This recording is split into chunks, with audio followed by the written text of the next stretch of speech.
I teamed with Chu at SmashCon, and I got 13th. I teamed with Chillin Dude at Big House. Okay. And I got 5th. But Chu teamed with you at SmashCon, and he got 13th. Yeah. Chu teamed with HBox at this tournament, and he got 2nd. So I teamed with a worse player and placed higher, and he teamed with the number 1 player and placed higher. There's a lot of assumptions here about Chillin's skill level that I don't feel comfortable with you making. Okay. So you're saying that Chillin's better than Chu? I'm just saying we don't know. We don't know. There's no way to know. I'm just saying there's no way to know. Way. What would it mean that you teaming with the worst player made you do better? That doesn't make any sense. I don't know, man. I'm just spouting facts. I think that what this means is Chillin is a better player than Chu, and Hungrybox just carried Chu really hard in teams, and Hungrybox is better than you. Does that seem reasonable? So we're in agreement that Chu and I are both bad at teams. Right, yes. But HBox and Chillin carried you, and it's just that HBox carried Chu harder than Chillin carried me. Yeah, but he's still way better than you at teams. Right, yeah. Okay. I think that's fair. Right? Okay. I'm glad we came to that. There we go. You and Chu both suck. That's the takeaway.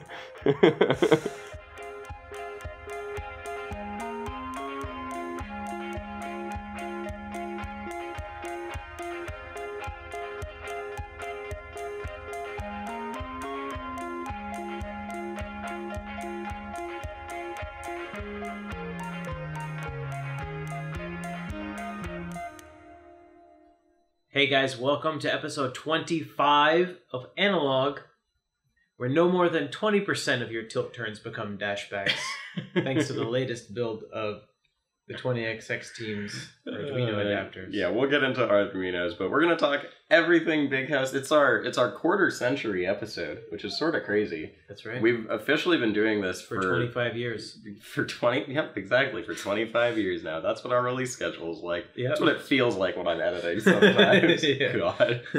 Oh, man. But yeah, I mean, Big House happened, as is often the case with some tournaments. Rishi was there, and I watched from home. But for once, I actually got like a lot of time to watch from home. Good. I just chilled and watched basically the whole tournament, which was cool, because it was a sick fucking tournament. Yeah. Yeah. You had a sick tournament. Yeah. You had the best sets of the tournament.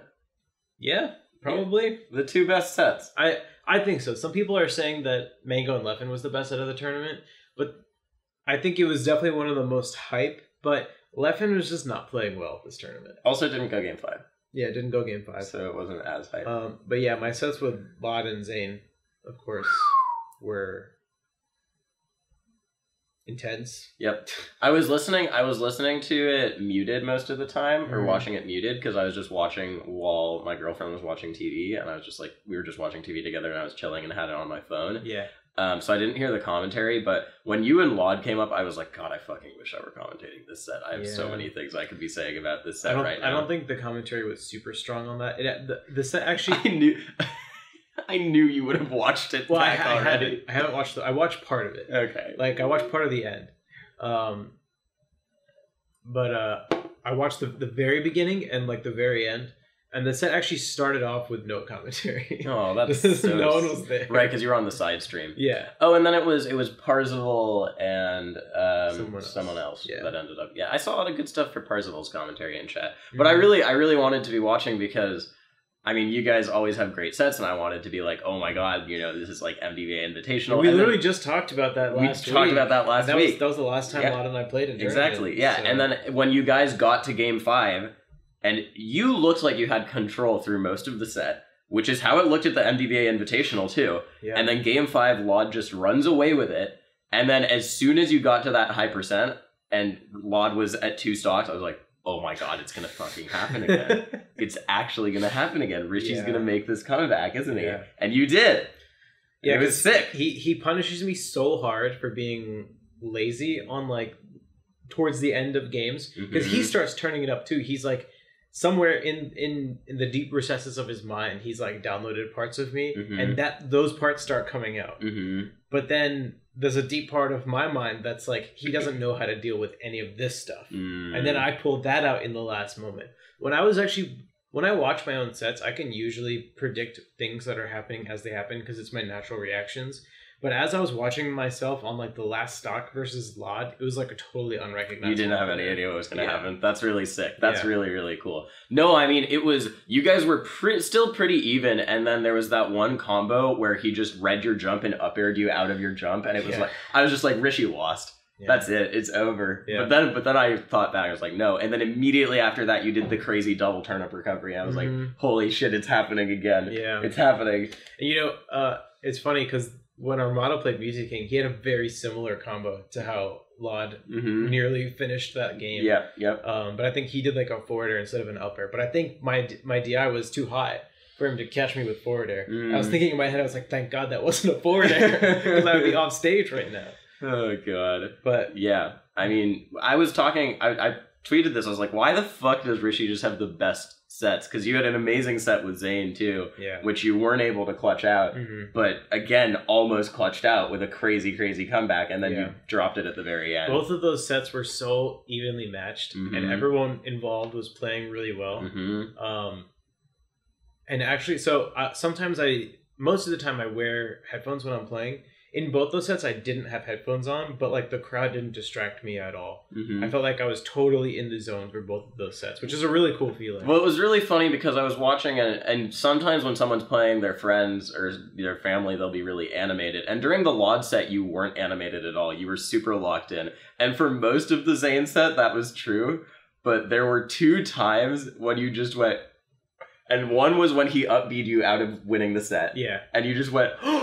Yeah. And then leaned back, and then you almost survived, and you didn't. You were like, ugh. And then the other time was when he teched on Randall, and then you tried to down tilt, and then laughed, he just tippered you. I was like, yeah, I mean... That was the same game, too. Yeah, it was. Yeah. That was crazy. Yeah, that game really you could have just sealed it there. Yeah, I definitely felt like while I'm playing, I'm very uninhibited, so all my reactions are like purely gut reactions.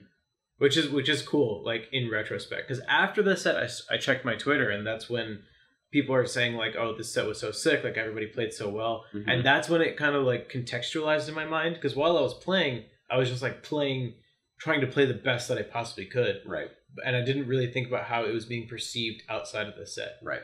So that was cool. But when I walked off stage after the Zain set, I wasn't feeling bad at all because I was like, I played my best, you know, and whenever I play my best and I walk away from a loss, I never feel too bad about that. It's only about when I'm playing poorly where I'm like, that was, you know, not doing myself justice. I don't know if you saw this, but I talked a tiny bit about this. I like mentioned it on Twitter to Darktooth, and I think one of the reasons why your sets are so exciting is because you have a really optimized, at least technically, defensive game, and that you hit your omps attacks. You have those recovery mix-ups like that. When I punished his up B, oh my lord, that was sick. That was so amazing. I don't know if I physically reacted, but in my head, I was like, there was like a part of me that was spectating, and it was like, I can't believe I true punished that up B. I know, yeah, that was crazy.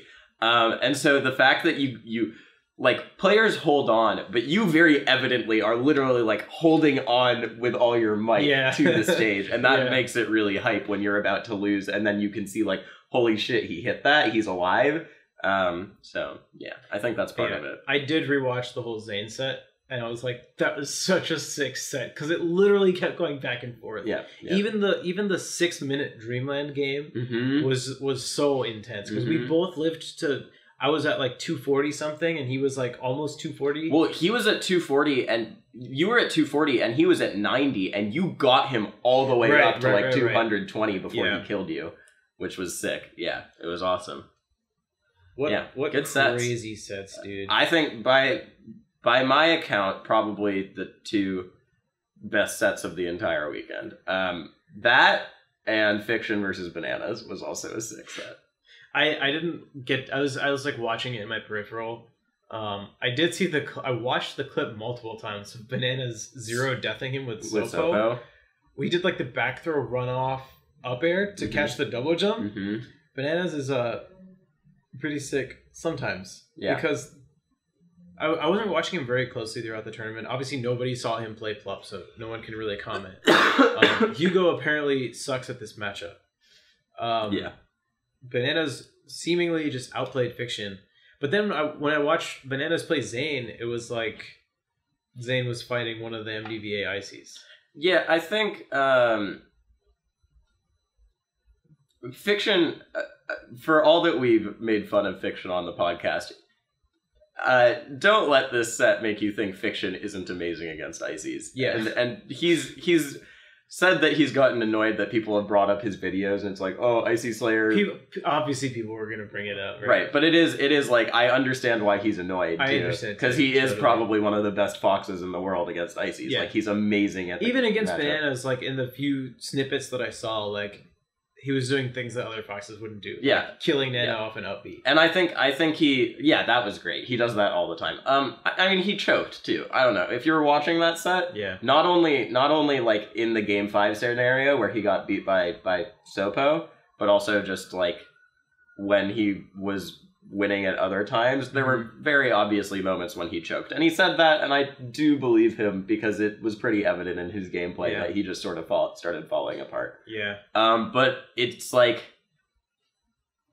what that means is, it doesn't mean rag on Fiction, it means like, holy shit, Bananas is really fucking good, dude. Yeah. He still beat Fiction fair and square, so that's sick.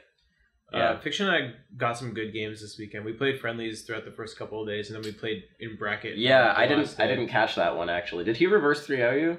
No. Okay. It was back and forth. Okay. I saw some. I missed that one, and then I came into Twitch chat, and I saw someone say, oh, Fiction won that? I thought Rishi had it. Yeah. So I was happy with how I played all weekend, except versus Android and Fiction. I felt like both of those sets were sloppy. I mean, the set with Fiction, I was about to go up 2-0, and I got shined at 0. And then game 5, I had him off stage, and I air dodged off stage at 30 and died. So that felt bad. But I'm like, what can I do? Like, I still brought it this close despite the mistakes. I just need to clean up. I really just need to sit down and keep focusing on working on the Spacies matchups. Yeah. Against Android, do you play him to make top 64? Yeah, I played him on Saturday night. He and I had both come from 6 straight hours of playing teams, because we both started at 11 and we both made top 5. Yep. And due to the scheduling, there was no break between there. So we both had to like find our dinners and get ready for singles between 6 and 8, basically, after having not eaten all day. So like we both weren't playing our best. Obviously, I was happy that I was able to like clutch it out game 2. I don't know if you saw that set. Nope. But I was about to lose 2-0. And then I made a comeback on like basically 0 death, and then I won the last game pretty convincingly. But I could tell that like he kind of tapered off by game 3, and I kind of like got back up to my average. Yeah, so I almost lost 2-0, and then I basically 0 death to him at the end of game 2, using a combo that I really like, which is like I get the tipper forwarder on the platform, and then do a shield stop turnaround downer to get the max range back hit to kill. True. Yeah. But then he basically kind of lost composure in game 3, and I stopped making as many mistakes, and I was playing way more confidently in game 3. Okay. But overall, like the quality of the set could have been a lot better. So hopefully at some point Android and I get a rematch, and we'll have a higher quality set. So does that mean you only had, like, of your relevant sets, one set that didn't go to the last game? You versus Kevin? Yeah. Everything else went game 5 or game 3 if it was the best of 3? From Android on, everything else was last game. Damn, that's crazy. Yeah, even against Fiction, like, I won the first game pretty handily. He won the second game with the 0% shine spike. Right. Then he won the next game on FD, which always happens to me, dude. Literally, always. I always lose the first game on FD, and then I win the next game on FD. Well, maybe people will finally start understanding that you're not amazing against Spacies, like, to the way that everyone assumes Marth players are. You know? Like, I'm getting better, for sure. Yeah. But I need to just sit down and do the work. Like, I know what I need to do. It's just a matter of wanting to set aside the time to do it, you know? So that's something I'm definitely going to focus on, and I have been focusing on it. A lot of the changes I've made over the last few months, I was implementing against Fiction, but it was like the technical mistakes that was costing me. Yeah, but I mean, this tournament was a really good showing for Fiction and like a strong case that, you know, in the middle of the tournament, I was like, holy shit, we were joking about how Fiction was going to army slay his way to he was about to get to top Summit 5 at the Mango, but it's going to happen here at Big House because winner of Fiction versus Bananas pretty much got Summit guaranteed. Yeah. And so Bananas is going to Summit, which is crazy, and then Axe is also going to Summit. Thank God Axe is going to Summit. Why did you not want to see Absent Page, or you just really wanted? I just really wanted Axe to be there. Yeah. So, but it bodes well for Fiction at the Mango. Oh, to get in, you mean? Yeah. Yeah? Yeah. I mean, this goes along with our ongoing narrative that Fiction is a strong player with a sucky Twitter. None of that has changed. But yeah, I mean, Fiction, Absent Page were both real close to making Summit. Yeah, we didn't even mention that Fiction 3-0'd Wizzy, if you guys didn't know about that. Yeah, right. And Absent Page made top 8. Let's take a look at Absent Page's run, because I actually did not really pay that close attention. It's a good run. So he lost to Axe, right? Yeah, he lost to Axe 3-1. 3-1. Let me see real quick who he beat in to get in. Moki. So he beat Moki. That's a good one. Cool. So he beat Moki, lost to Axe, and then this looks like an insane loser's run. It is.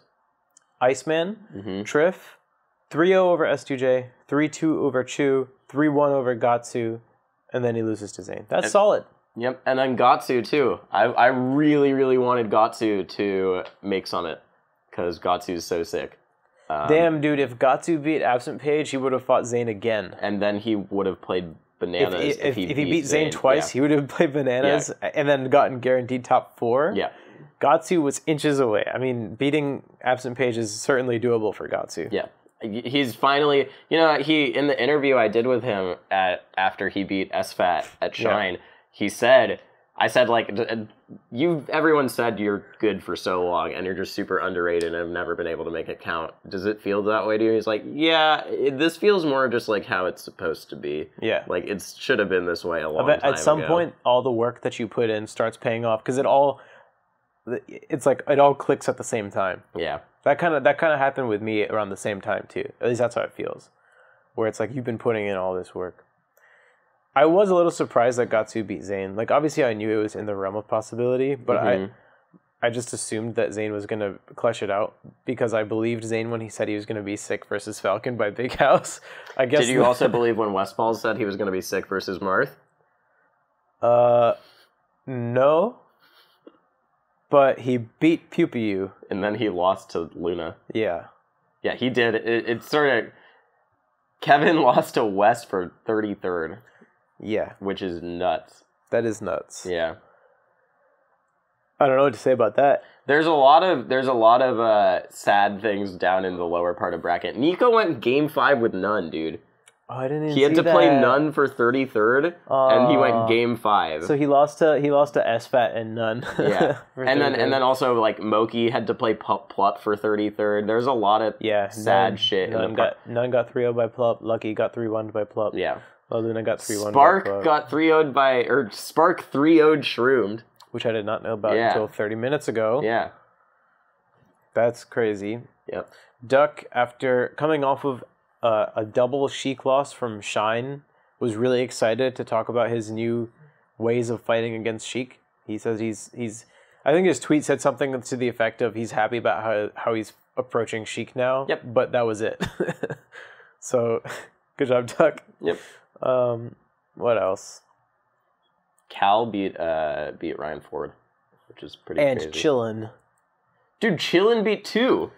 Dude, when Chillin tweeted that he 2-0'd Toussaint, I was like, sick, Chillin's in bracket. And then later I saw him tweet out at 65th, and I like couldn't compute. I was like, you beat Toussaint and didn't make top 64? Yeah, because Chillin was probably seeded like... Yeah, he played Toussaint in round 1 of phase 2 pools. Beat Toussaint, lost to over Triforce and Cal, and didn't make top 64. That's so funny.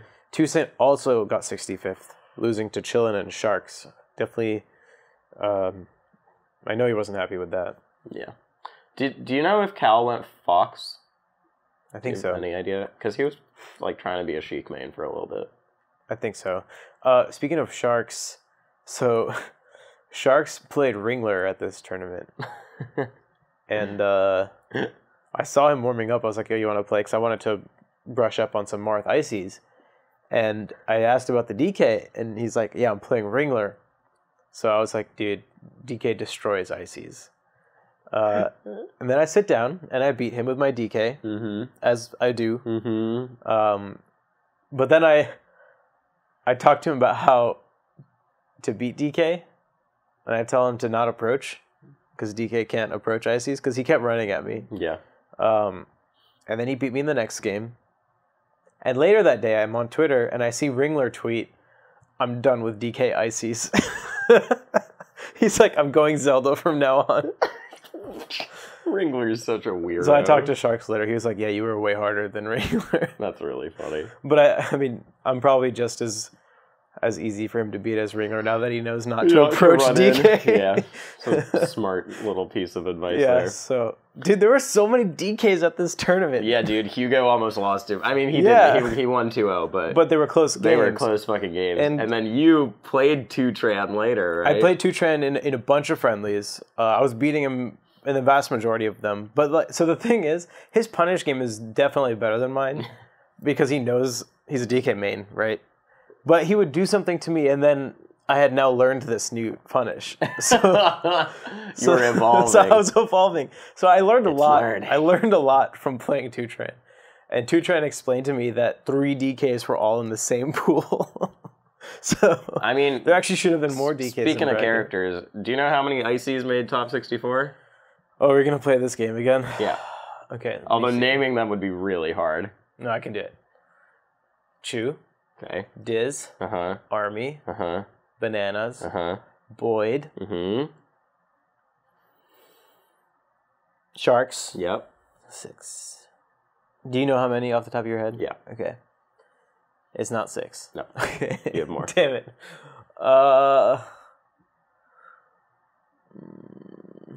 Intended wasn't there. Papa? Yep, because you saw him tweet about it. Yeah. Yep. He then lost in an Ices Ditto to, one of the other Ices, I forget. Drunk Sloth? Yep, there's more. Are you serious? There's more than 8 Ices? Oh, Lord.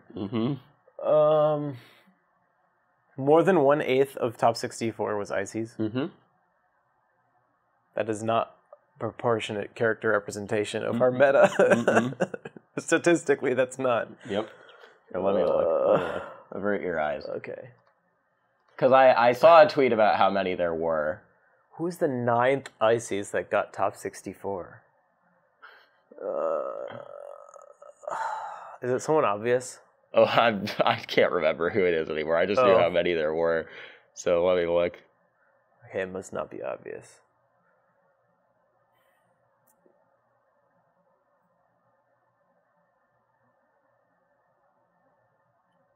Maybe there were. Oh, no, there is someone obvious. There's another one? Oh, obvious? Yeah, there's another obvious one.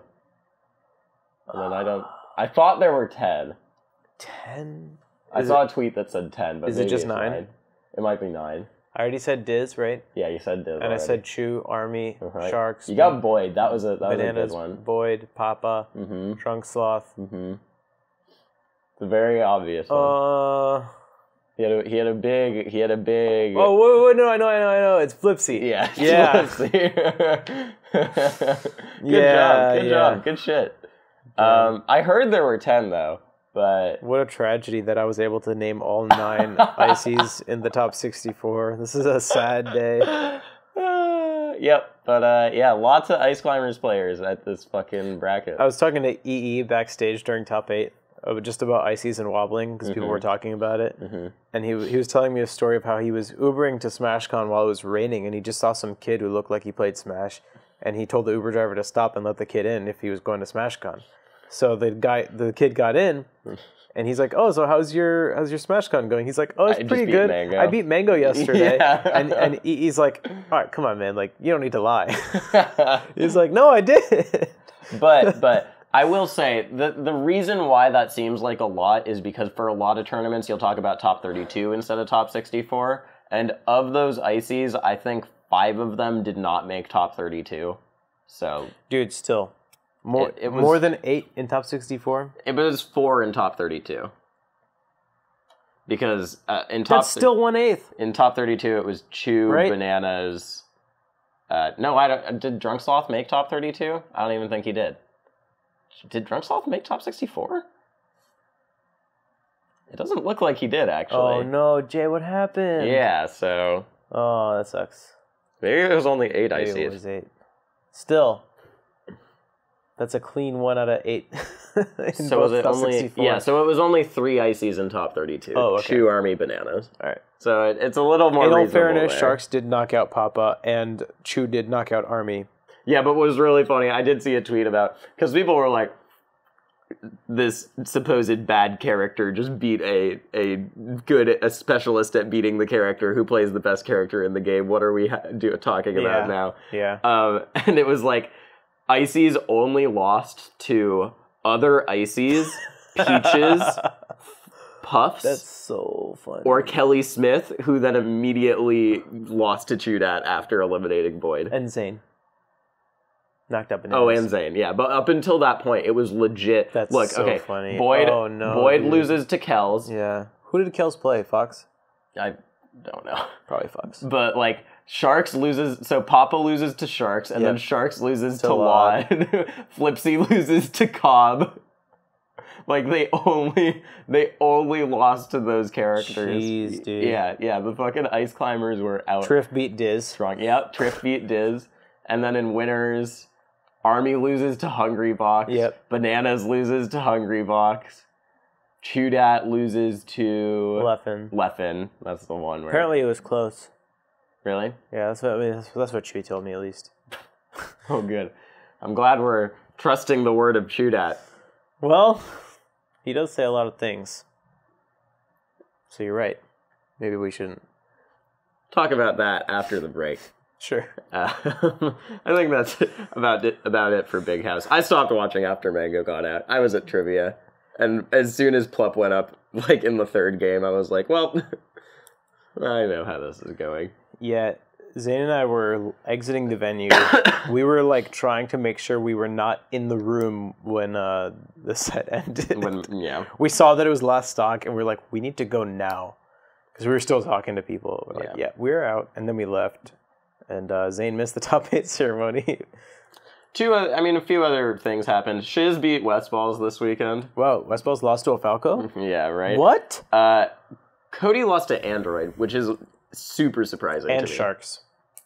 That's not surprising at all. Okay. But him losing to Android is super surprising to me. Cody was pretty tilted this weekend. Yeah? He really doesn't like fighting Ices anymore.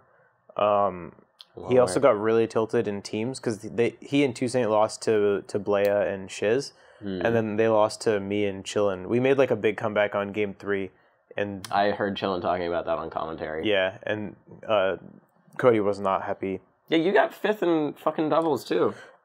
Again, dude. With Chillin. With Chillin. With Chillin, dude. We tied with UGS. I know. Is this UGS's worst major performance ever? Maybe. I think it is, probably, right? Along with that, we were talking about Armada's 5th. Dude, what does that say about teams when 2 washed-up commentator singles players who were retired... Oh, come on. You can't put yourself in the washed-up commentator singles. No, dude. Chillin and Armada. Oh. They can get top 5 in teams. I see.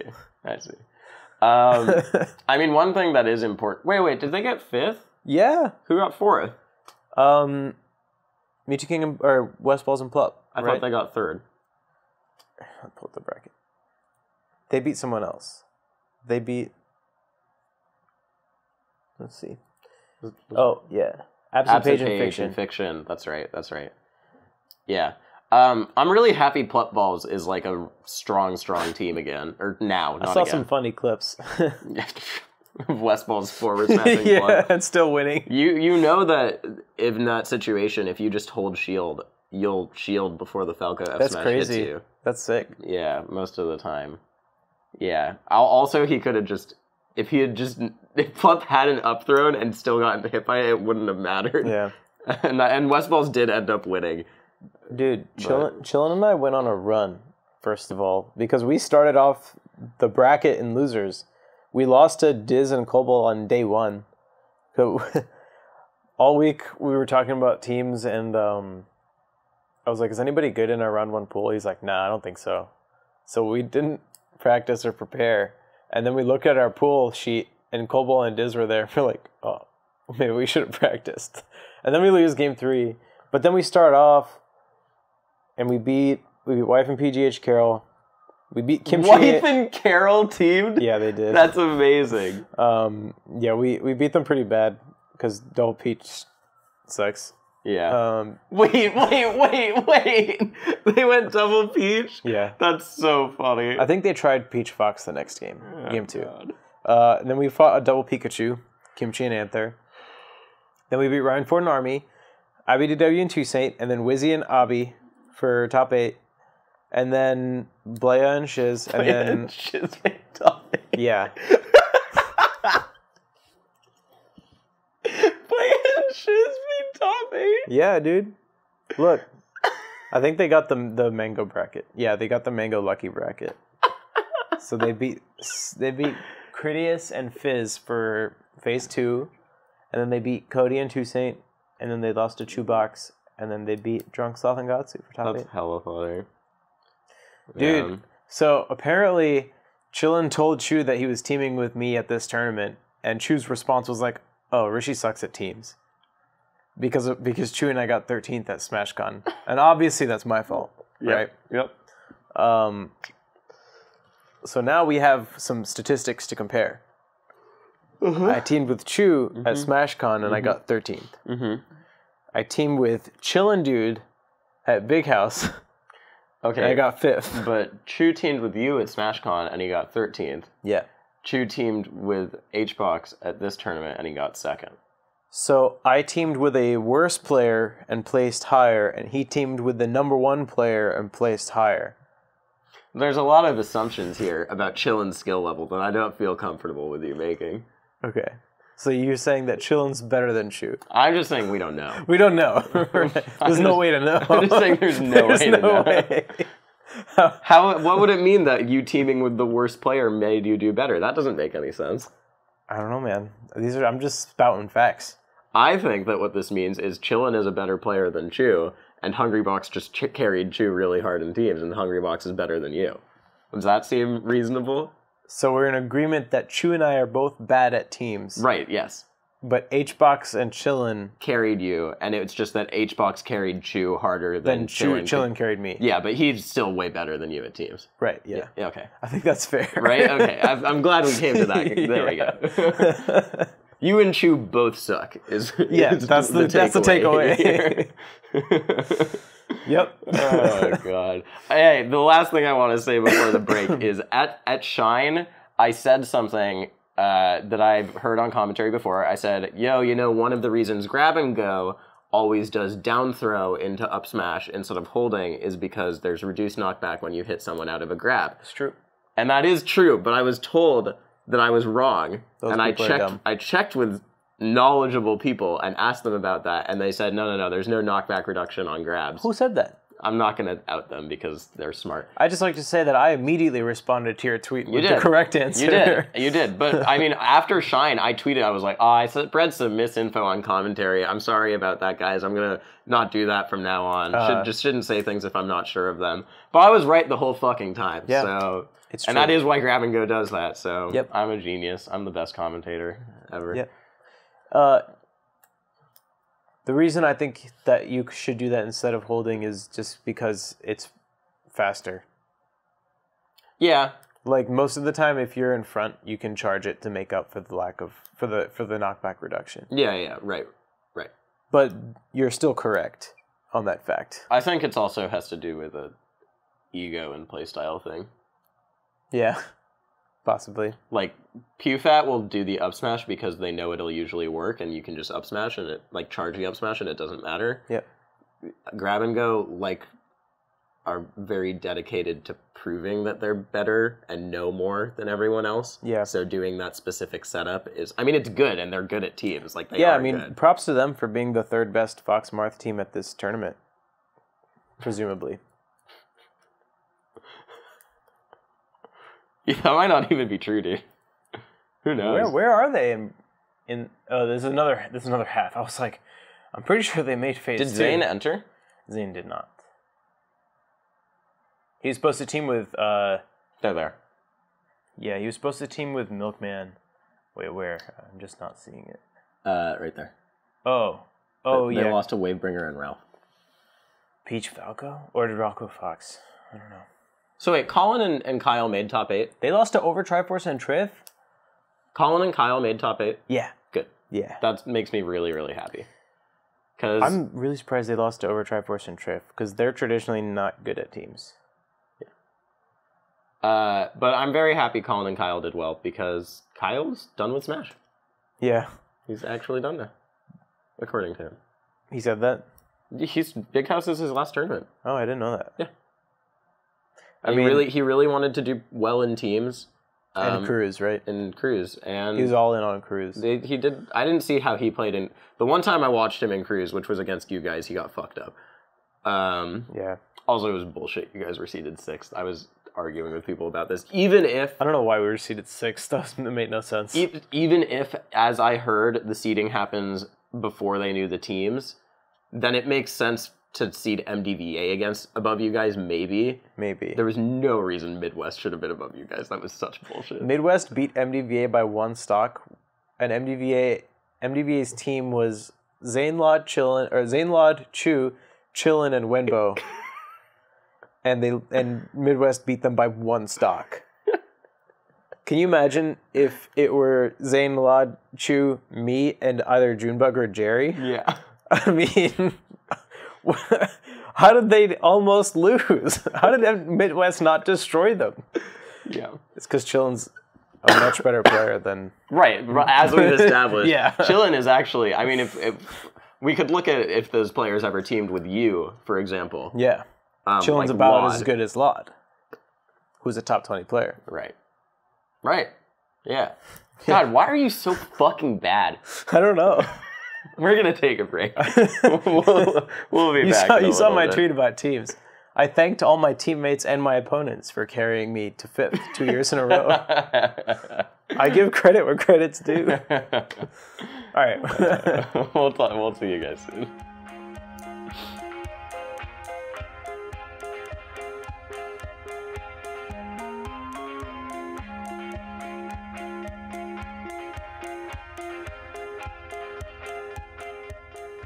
Hey everyone, Zain here. A few things to say for this episode. First of all, sorry about the weird audio change halfway through the first part. I thought that my mobile recorder for the lav mics was on, and it was not. So when I realized that, we switched over. But before that, the audio is all from the shotgun mic that I put on my camera. As a backup, I do that every time, basically. But I know it's lower quality. I know it's a little echoey. I'm sorry, and I hope that wasn't too annoying. From here on out, after that change, it's all lav. On the flip side of audio stuff, I know some of you have been saying that the podcast is too quiet, and I've acted as if I'm annoyed by that. I'm really not. Please continue to tell me and us if there's anything that needs changing, any production stuff, because I do teach myself all this by myself, so, it's on the go. And I got a little more aggressive.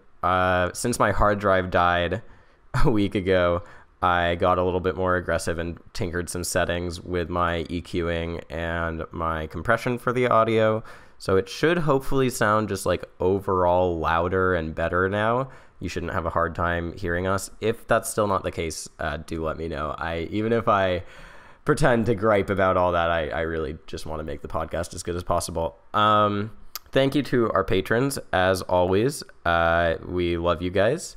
And as of this going up, we'll be having the patron chat later in the day on Wednesday. That's Wednesday the 10th. So hop in there. If you're listening to this at work, you might have a little bit more time to do that. I think we're probably going to do it around like 6 p.m., 7 p.m. So yeah.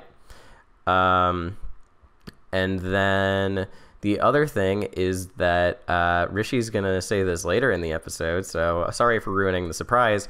But I think, in case you don't have time to listen to the entire episode, Rishi's opting in for Summit. And far be it from us to ask for help from you guys, but I mean, he's just an ideal pick. We all know that. If you want to hear him on commentary, if you want to see more sick Marth play like him versus Zain, if you want to see his Donkey Kong, please vote him for Summit. We would both really like that, and might be making some content for that soon. I don't know if we'll have like incentives or anything, but I just really would like to see Rishi go to Summit. He's had a really good past few months, so any help you guys can give would be appreciated. But, you know, if you want to vote for someone else, that's fine too. No, it's not. Vote for Rishi. I think that about does it for this little break section. Again, sorry about the audio weirdness. It should be all sorted out and hopefully better from here on out. So, yeah. Love all you guys. Hope you're enjoying the episode. Hope you enjoyed Big House. It was really sick. I very much enjoyed the chance to actually just watch a tournament all the way through for once, and it was a pretty sick tournament. Lots of good stuff that went on. So yeah, okay, that does it for us, and on to the rest of the episode. Thanks so much, guys.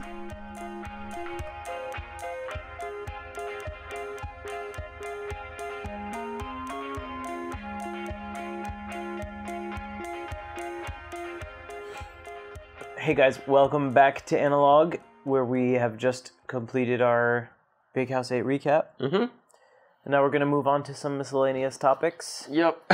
Such as... Oh, God. Such as the goings-on on the political end of the Smash community's public... I just don't even like hearing the word political in relation because of the title he was using. I know. Which was... Chu did a stream about Kavanaugh, and it was Smash takes a page out of the political world's book. Drama. No, it was like American political something takes a page out of Smash. Oh, is that what it was? Yeah. Yeah, it was bad. Chu's opinions were not good. They were bad opinions. Yeah. They were. He was, and then what happened is Ludwig did a stream and he debated Chu about the opinions. Yeah, they. I don't remember how I stumbled on. Oh, I was watching Chillin's stream, and someone was like, "Yo, Chillin, are you watching Chu's stream right now?" They said, "No, is something going on?" So I open it and I see Chu with like Ludwig's voice coming out of the stream, and they're talking about Brett Kavanaugh. Yeah, and Dr. Ford. Yeah, and it was bad. Chu, I had such mixed feelings about the whole thing from in the first part. Yeah, because it can seem very clout chasey. Yeah. To Ludwig's credit, he did do it. He didn't put on his Ludwig persona where he's yelling the whole time. Yeah, it was a pretty like rational discussion, and he called out. It was a rational confrontation of Chu's statements. Yeah, and he called out a good amount of what Chu was saying. Like at one point, one of Chu's big points against Christine Blasey Ford was that she didn't seem sad enough when talking about her assault. Yeah. Which is like just the dumbest thing because it's so easily disprovable by literally he was saying research. Like she wasn't crying and stuff. Dude, I literally, one of the podcasts that I listen to is called Case File. Yeah. It's just this dude who like basically does tellings of crime stories. Yeah. Just true crime basically. And one of them is like this there was a serial rapist who basically got away for too long, literally for this reason, because this girl reported, and like her close friends were testifying to the authorities that like they suspected she might be being overly dramatic because she didn't seem sad enough about it. Mm-hmm. Literally like the exact same words, and only several months later, with other very similar incidents and photographic evidence, did all of it finally come together from like a different state's local authorities. And they like someone happened to have heard of this other case, and they finally wrapped it around back. So like anyone who wonders about that point, like there's a lot of literature and evidence out there about like how there's not necessarily a set routine for how someone reacts to a life-changing traumatic experience. Well, or also even that if there is a routine, a lot of the part it involves blocking away that experience and for sure. putting it in a box and compartmentalizing. So I think Lady Gaga actually did an amazing recap of this on the Colbert show. Yeah, it was great. I'm a huge Lady Gaga fan. Me too. I'm seeing A Star Is Born after this. Can I come with you? You can come. I'll ask my girl. I think she wanted it to be like a date. Yeah, so that's fine. Not. I'm doing other stuff not. today. Anyway, I'm going to see it though. Yeah, I've actually seen her in concert twice. Really? Yeah, that's sick. That's awesome. Anyways, but check that out for sure. We don't need to talk about how shitty all of Chu's opinions were. The fact that so Ludwig has now deleted the VODs of his thing with Chu, and to me, I heard a lot of it was muted anyways. Really? I mean, I may have misinterpreted what I read. That might be true. Okay. That would change it a little bit, but the fact that he deleted the VODs to me is makes me feel pretty not as good about the situation, because I think I'm guessing what happened is Chu asked him to take the VODs down because he realized, like, the way Chu was talking about it too, you could tell he didn't think it was that big a deal. Yeah, towards the end, there was a little bit of like backtracking and like covering. Yeah. Okay, so overall, I'm glad that it happened. Yeah. Like, when I was watching it, I couldn't look away. Like, my jaw was dropped. Literally. Yeah, the stuff she was saying was truly fucked. Just the fact that it was happening was so mind-boggling to me. Yeah. But as it was going on, I was glad that Ludwig was like earnestly talking about the issues. Yes. And the reason I say that I'm glad that it happened at all is because I think a lot of people in the community actually have the exact same sentiments that Chu does. And are afraid to voice those things. And I think by having Chu voice them, even if it wasn't the ideal format, to have them like taken at face value and broken down by Ludwig, I think was probably beneficial. I like to think it was beneficial for some people who were hearing that. I would agree with you, because I think that Ludwig wasn't quite using it super for clout. I think he probably did have good intentions. Yeah. But the fact that he took it down is what makes me feel weird about it, because, and also he was cutting Chu a lot of slack, more than I probably would have if I were in the same position, which I mean, he wants to keep him on the phone call. Yeah. I get it, but it was like a little bit much at some points. I think cutting the VODs is in line with cutting Chu's slack during the conversation. Right. And I don't totally blame him for that, because I think by cutting Chu's slack, he is leaving a little more room for people to process what he was saying. Okay, so to me, there's like a spectrum of what Ludwig could have intended with this. Taking clout out of the question. So on one end you have, I'm trying to teach Chu. And like make him understand why this is bad. Yeah. And on the other end, you have, I'm trying to hold Chu accountable and like make this a thing people can see so that people understand, and Chu will understand that his words have repercussions. Yeah. And the problem is that if it's a teaching moment, then why are you doing it on stream? And why is it like a publicized thing that's getting views? And if it's an accountable moment, then why delete the VODs? Unless maybe Chu really does feel like he's been held accountable and he's learned and changed, but I don't know if that is what has happened, right? Yeah, so I think it was a teachable moment for not just Chu, but like anybody who may have been involved in Chu's platform, anyone who had access to what Chu was saying. Right. So people in his stream. And if he were more harsh in his condemnations of what Chu was saying,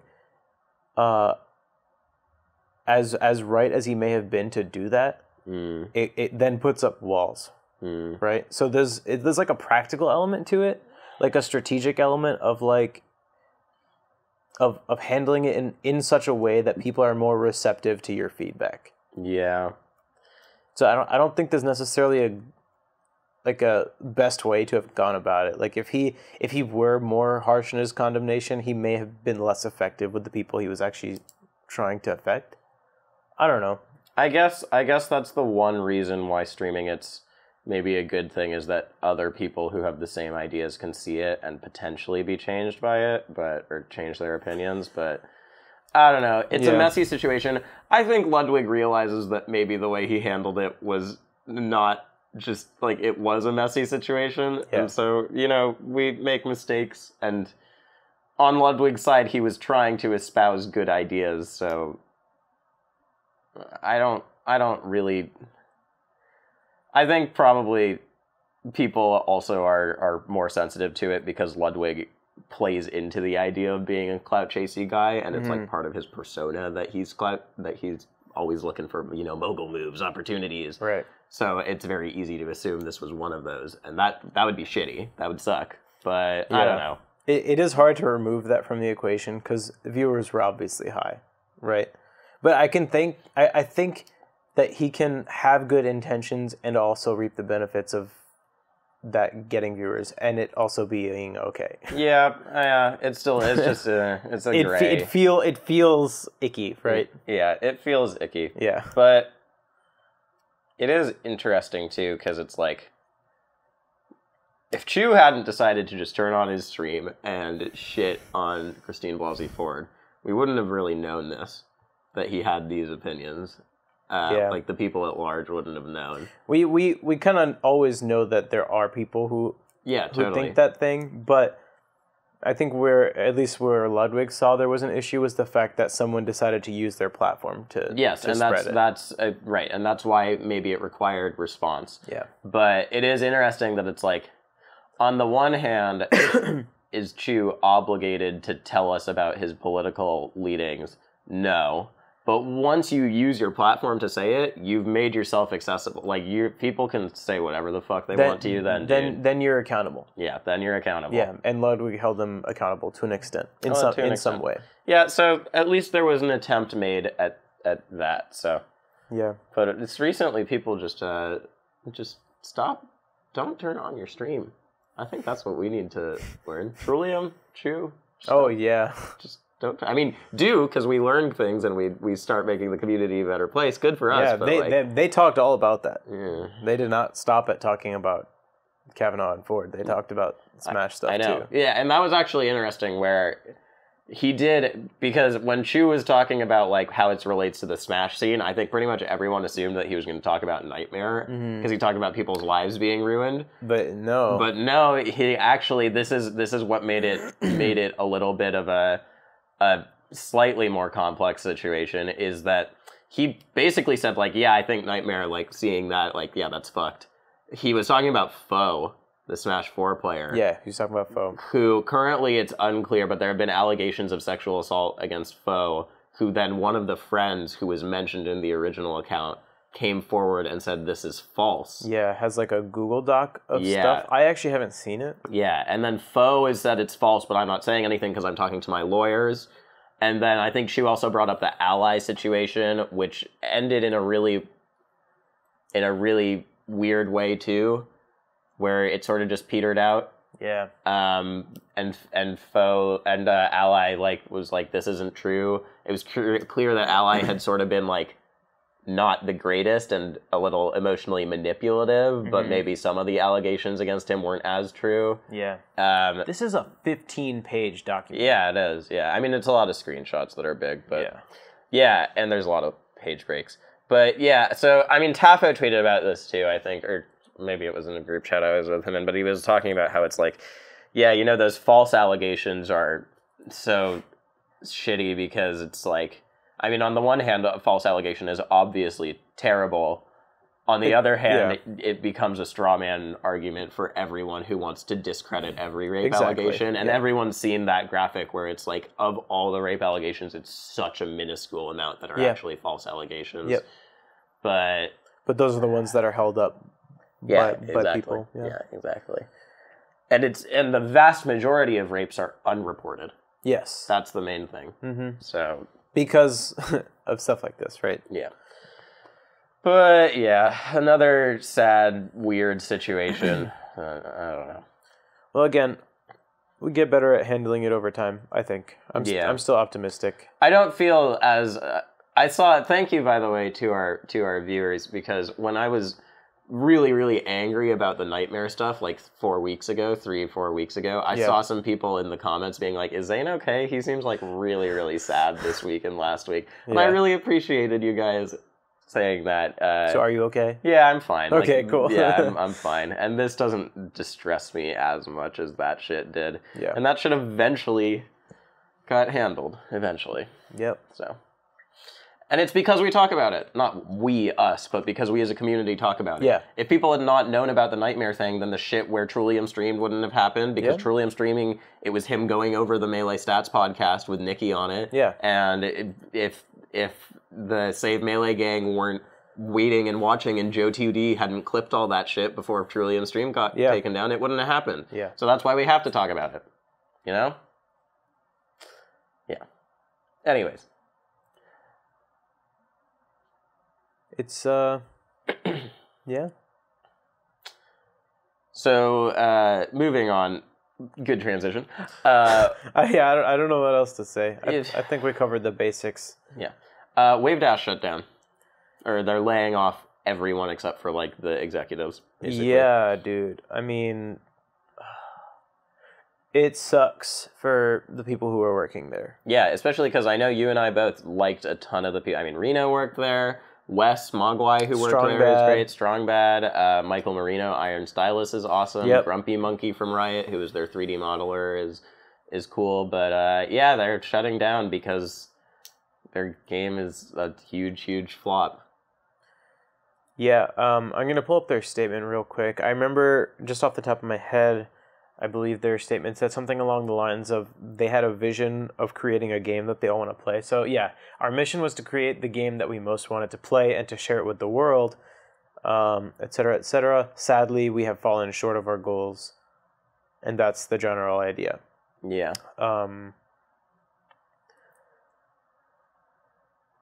I don't think a lot of people are very surprised. Nope.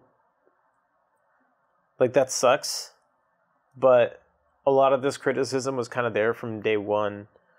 Yep. And I really don't know. Like, there's no clear solution to something like this because so many moving parts come together, right? Like, it's the things that contribute to the game come from so many different directions that it's hard to say, like, this is where it went wrong.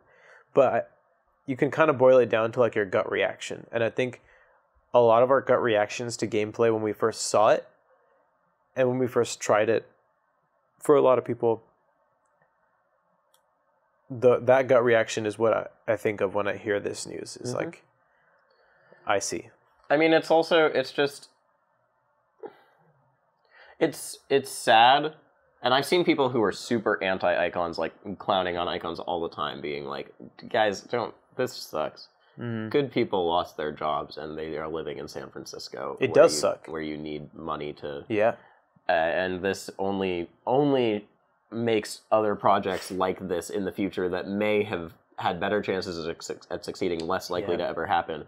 But the other thing about it that is scary is that people have said from the beginning, since Jason started promoting Wavedash, that it seemed a little weird and venture-y and like people trying to take advantage of something rather than something holistically made.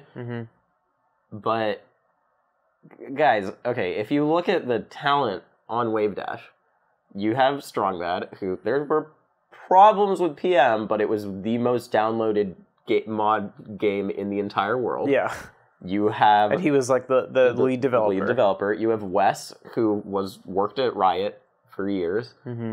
You have Iron Stylus, who worked at Riot for years on art, and Grumpy Monkey, who worked there for years on the 3D modeling. Yeah. And the founding team is like old school Smashboards people. Yeah, exactly. And so what makes it even a little scarier is like this is the really hard, sad, scary thing to say, in that, like, maybe it's not just that there was some unseen money-mongering force that made icons bad. Maybe these talented people who have made other good things put all they had into making another good thing, and it just wasn't as good. I don't know. Right? Like, that can happen. Yeah. You can have made something good and then also make something that wasn't quite as good. And I'm sure there were a ton of other problems. That happens with artists all the time, right? Yeah, exactly. Yeah. All the time. But, yeah, it's sad and scary because you can just fail sometimes. Yeah. And, of course, it was a group effort, and there was a bunch of things coming all together, and the animations were always one of the hugest problems that affects everything else. Because the game designer's visions, the artist's visions, the 3D modeler visions will never... From what I heard, like, the gameplay mechanics, most people who played them were very happy with them. Yeah. Like, the game feel and everything, and that's what they said themselves. Like, they spent the first, year or 2 years purely on game feel to try and make it feel like Melee, but make improvements wherever they felt they could. Yeah. But a lot of the critiques were on everything else. Yep. And, yep. It's all... So it's sad, and I hope all those people find work, because they're all really talented. They're all good, yeah. Yeah. I mean... Especially, they delivered a game, Yeah, they made a game, that's hard. But those four who I have talked to before, those guys, like, especially Wes. I love Wes so much, and I've talked about this many times on the podcast before, but those Falco forums, Mogwai back in the day, oh my god, with his corgi profile picture, come on. Yeah. He's a legend. He's a genius. Yeah. To any of our listeners who may have been in the Icons community or worked on the game, hang in there. I know it sucks for a lot of people. Game's at least going to still stay alive. Yeah, they're working on a definitive version, right? Yeah, with Ezzy, which is Adam's their new final character. Yeah. So that's cool. People can still play it. Yeah, you can still, and it's free. Yep. So that's cool. Yeah, rest in peace, Icons. I don't know. It's like, we all saw it coming. Yeah, I think, I want to see what Dan, the Rivals of Ether guy, he said something about it. I'm sure. I'm just trying to find what he said.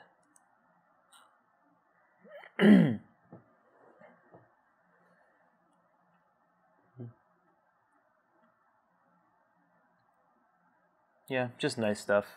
He just said he hopes to see them continue doing stuff moving forward. Yeah. And he hopes that we keep seeing platform fighting projects because there's still a ton to explore. And he's definitely right in that. I mean, we see there are tons of platform fighters out there that all bring unique things to the table. So, I mean, I definitely hope to see more from those guys. Sure. What, you don't think so? I think there totally are. But the most important part of this statement is Smash is the king. That's what Dan said. Oh, I didn't even read that far. He said Smash is the king. Yeah. And I think it's important to always recognize that Smash is going to be the king, because the reason that Rivals is successful... I see where you're going, yeah. ...is because Dan has a dev team of like 5 people, including him doing most of the work and doing all the art at the beginning. And so his overhead was super low. He was never trying to displace Smash. He made a niche platform fighter that has a really dedicated community, and that he didn't have huge investors to respond to, right?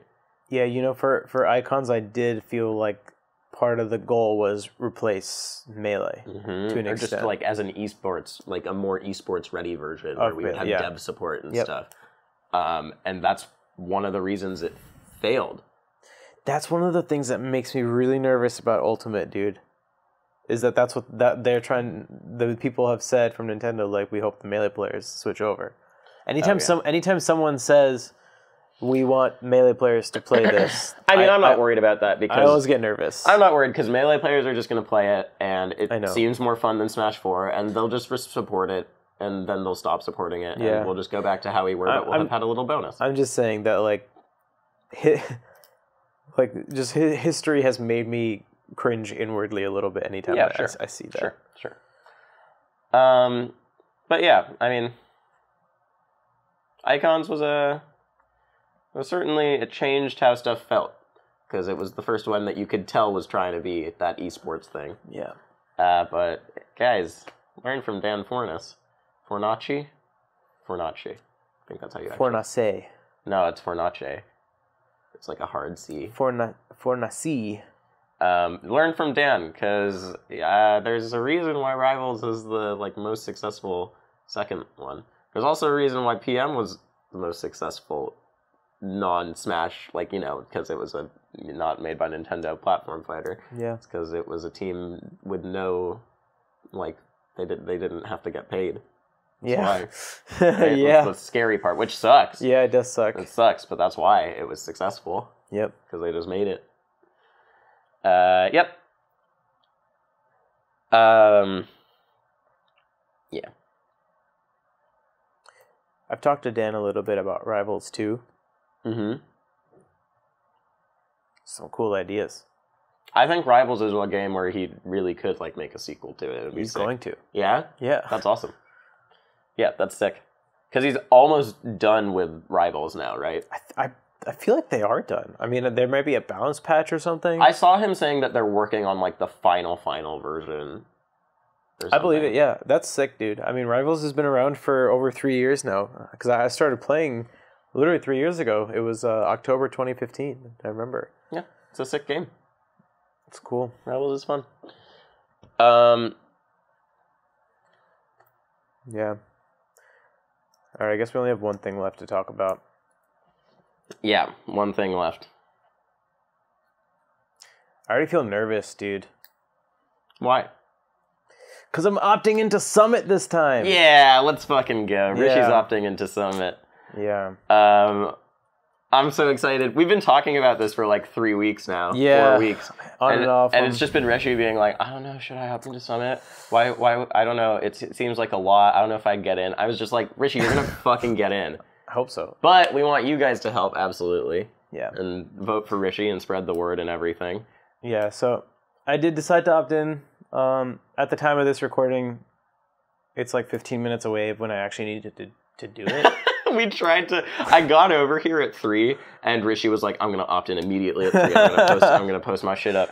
And as Rishi wrote out his thing, he was how's this look? And I gave him some advice. It's just on like a 1.5 paragraphs. Yeah. And then as he's about to post it, we just get a 404. And it's I was oh, Rishi, why would you trust Smash GG's UX for anything? But it wasn't that.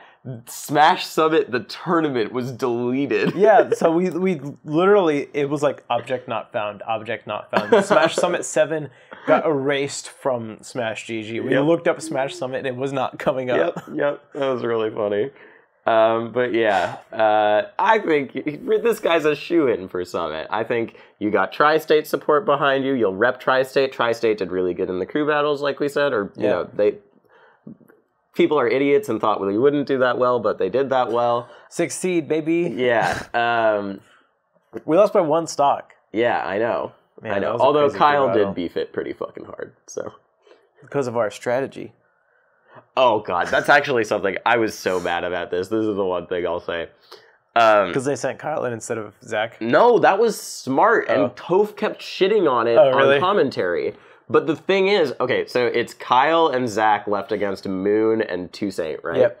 And so the idea, the immediate idea is send in Zach, because it's Puff. Mm-hmm. But here's the thing. Okay, the reason you send in Kyle is if you send in Zach, you're giving Moon FD counterpick no matter what. Yeah. Here's the thing. Zach and Moon are going to play no matter what. Yeah. That's gonna happen because they're the last 2 for the squad, right? And Toussaint's already in, so Moon has to go there.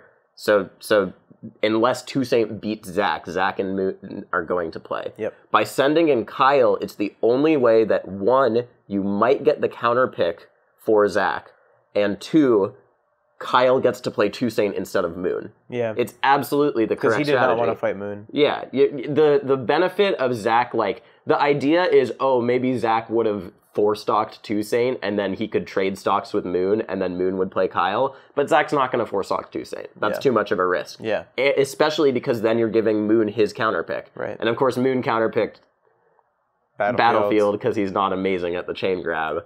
So that's another thing where that actually means it was probably a better idea to send in Zach. Yeah. But if you're assuming that Moon's going to go FD. Moon is going to go FD, sending in Kyle there's the better move. Sure. Yeah. So that's my little rant. Anyways, Rishi's opting into Summit. I think you're Sheeran. You're so good. You've had the sickest matches. People like you on commentary. You have Tri-State behind you. And you have one of the best low-tier secondaries of anyone. I'm the leader of the bunch. Yeah. You know me well. What?